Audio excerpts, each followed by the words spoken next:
یہ آکاشوانی اورنگ آباد ہے۔ ضمیر رضوی سے علاقائی خبریں سنیے۔ سپریم کورٹ نے کہا ہے کہ ایودھیا معاملہ مذہب اور عقیدت سے جڑا معاملہ ہے اور دونوں فریق اسے عدالت کے باہر آپسی افہام و تفہیم اور اتفاق رائے کے ذریعے حل کریں۔ عدالت نے اس معاملے میں ثالثی کرنے پر رضامندی کا اظہار کیا۔ سپریم کورٹ کے چیف جسٹس جے ایس کھیہر کی سربراہی والی بینچ نے کہا کہ دونوں فریق ایودھیا معاملے پر بات چیت کریں اور عدالت کو 31 مارچ تک اس بارے میں ہوئی پیش رفت سے آگاہ کریں۔ عدالت نے مزید کہا کہ اس طرح کے مذہبی معاملات کو بات چیت سے سلجھانا ہی سب سے بہترین متبادل ہے، جس کے لیے دونوں فریقوں کو لچکدار رویہ اپنانا ہوگا۔ عدالت کے اس مشورے کا مرکز، اتر پردیش حکومت اور راشٹریہ سویم سیوک سنگھ اور دیگر تنظیموں نے خیر مقدم کیا ہے، تاہم بابری مسجد ایکشن کمیٹی نے اسے مسترد کر دیا۔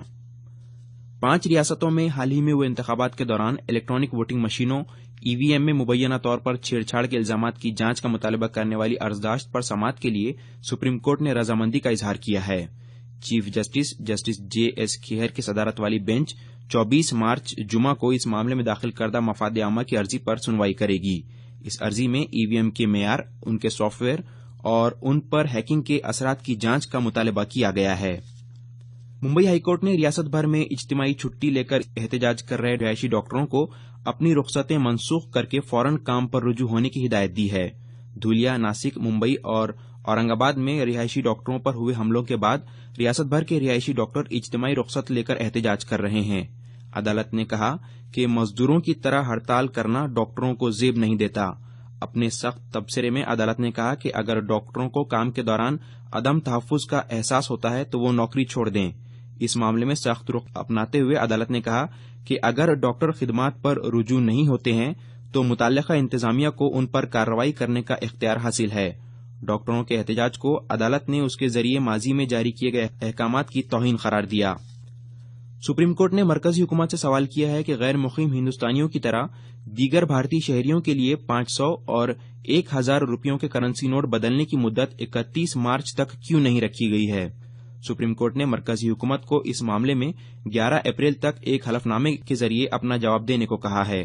واضح ہو کہ نوٹ بندی کے فیصلے کے نفاذ کی مہلت 30 دسمبر تک رکھی گئی تھی، تاہم غیر مقیم ہندوستانیوں کے لیے یہ میعاد 31 مارچ رکھی گئی ہے۔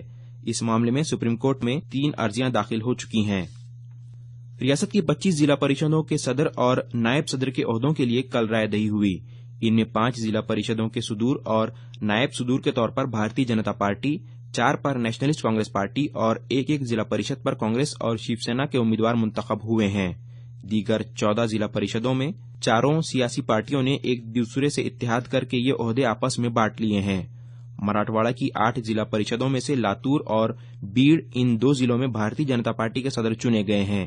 اس کے علاوہ اورنگ آباد، جالنا اور ہنگولی ضلعوں میں شیو سینا کے امیدوار صدر منتخب ہوئے ہیں، جبکہ عثمان آباد اور پربھنی ضلع پریشدوں میں نیشنلسٹ کانگریس پارٹی کے امیدوار منتخب ہوئے ہیں۔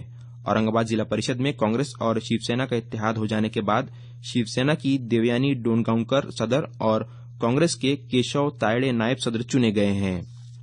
معروف صحافی اور ادیب گووند راؤ تڑولکر کل رات چل بسے۔ 92 برس کے تڑولکر نے کل رات امریکہ میں آخری سانس لی۔ وہ مہاراشٹر ٹائمز کے مدیر بھی رہے۔ انہیں لوکمانیہ تلک، BD گوئنکا، درگا رتن اور رام شاستری انعامات سے سرفراز کیا گیا تھا۔ تڑولکر نے 25 سے زیادہ کتابیں بھی لکھی ہیں۔ لوک ستہ روزنامے سے انہوں نے اپنی صحافت کا آغاز کیا تھا۔ ان کے تحریر کردہ اداریوں نے اس وقت کافی ہلچل مچا دی تھی۔ اورنگ آباد میونسپل کارپوریشن کا کل بجٹ پیش کیا گیا۔ میونسپل کمشنر اوم پرکاش بکوریا نے 950 کروڑ 21 لاکھ روپیوں پر مبنی بجٹ کل کارپوریشن کی اسٹینڈنگ کمیٹی کے روبرو پیش کیا۔ بجٹ میں آمدنی کے اہم ذریعوں سے 807 کروڑ روپے جمع ہونے کی توقع کی گئی ہے۔ شیو سینا کی اندرونی گروہ بازی کو جواز بتاتے ہوئے پربھنی ضلع کے پاتھری کے رکن اسمبلی موہن پھڑ نے شیو سینا چھوڑنے کا اعلان کیا۔ آزاد امیدوار کے طور پر منتخب ہوئے پھڑ نے 5 مہینے قبل ہی شیو سینا میں شمولیت اختیار کی تھی۔ حال ہی میں ہوئے پنچایت سمیتی انتخابات کے دوران رکن پارلیمنٹ سنجے جادو کے حامیوں کی جانب سے مبینہ طور پر پھڑ کے امیدواروں کو ہرانے کی سازش سے پھڑ کافی ناراض تھے۔ پھڑ نے کہا کہ انہوں نے اس معاملے میں شیو سینا کے اعلی عہدیدار سبھاش بھوئرے سے شکایت بھی کی تھی، تاہم اس جانب کوئی توجہ نہیں دی گئی۔ اس رویے سے دل برداشتہ پھڑ نے کل اخباری کانفرنس میں شیو سینا چھوڑنے کا اعلان کیا۔ آکاشوانی سے علاقائی خبریں ختم ہوئیں۔